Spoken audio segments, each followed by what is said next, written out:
Dari sejarah Kerajaan Pajajaran dengan rajanya Kanjeng Sri Baduga Maharaja Prabu Jaya Dewata atau yang lebih dikenal dengan sebutan Prabu Siliwangi, ternyata memiliki makna khusus bagi masyarakat Tatar Sunda dengan ciri-ciri keturunannya yang ada di daerah Banten. Ajaran yang diyakini seluruh rakyat dari Kerajaan Pajajaran dengan rajanya Prabu Siliwangi lebih menekankan pada ajaran hidup atau kehidupan. Salah satu ajaran jati Sunda yaitu Tritangtu Sunda Buana. Dalam Tritangtu Sunda Buana ada keunikan yang menjadi pedoman hidup rakyat dari Kerajaan Pajajaran. Berikut ciri keturunan Prabu Siliwangi yang bisa kita lihat secara kasat mata di daerah Banten. Untuk para keturunan Pajajaran berupa tahi lalat yang membentuk seperti segitiga. Tanda tahi lalat yang membentuk segitiga inilah yang mempunyai makna Tritanggu Sunda Buana. Para keturunan dari Pajajaran mempunyai pedoman hidup seperti rakyat Pajajaran di masa lalu. Bahkan Prabu Siliwangi pun memegang teguh pedoman tersebut. Lalu untuk para keturunan dari Cirebon, dari Syekh Syarif Hidayatullah atau Sunan Gunung Jati, terdapat tanda khusus, yaitu garis putih di kuku.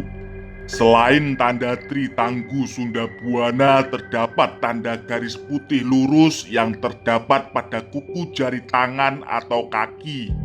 Tanda khusus ini dari garis putih lurus secara universal bermakna Islam yang dilambangkan dengan warna putih, sedangkan garis lurus berlambang jalan lurus menuju Sang Pencipta alam. Untuk diketahui, Syekh Syarif Hidayatullah pada masa awal kedatangannya ke Cirebon sempat melakukan syiar Islam di wilayah Banten bersama dengan Pangeran Walangsungsang. Mereka melakukan syiar Islam di wilayah Banten yang pada masa itu disebut sebagai Wahanten. Di wilayah Banten atau Wahanten pesisir, Syarif Hidayatullah bertemu dengan Nyai Kawung Anten, yakni putri dari Sang Surosowan.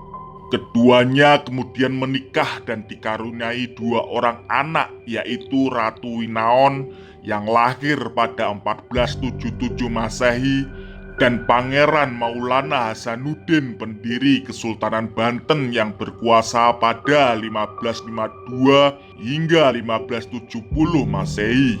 Dari keunikan Tritanggu Sunda Buana, yakni ciri keturunan Prabu Siliwangi yang dapat dilihat secara kasat mata, ada 3 falsafah hidup, yaitu Rama atau pendiri, kepala kampung, maupun kepala daerah yang mempunyai tugas mendirikan dan memimpin suatu daerah. Rama ini membabat alas daerah tersebut, sekaligus inilah yang menjadi pemimpin bagi rakyat di daerah itu. Yang kedua, Resi atau Pandita yang mempunyai tugas membimbing rakyat menuju suatu hal yang bijaksana dan hakiki menuju Sang Pencipta alam. Yang ketiga, Raja atau Prabu maupun pemimpin seluruh rakyat yang mempunyai tugas memimpin dan membuat kebijakan mengenai semua hal yang berhubungan dengan rakyat.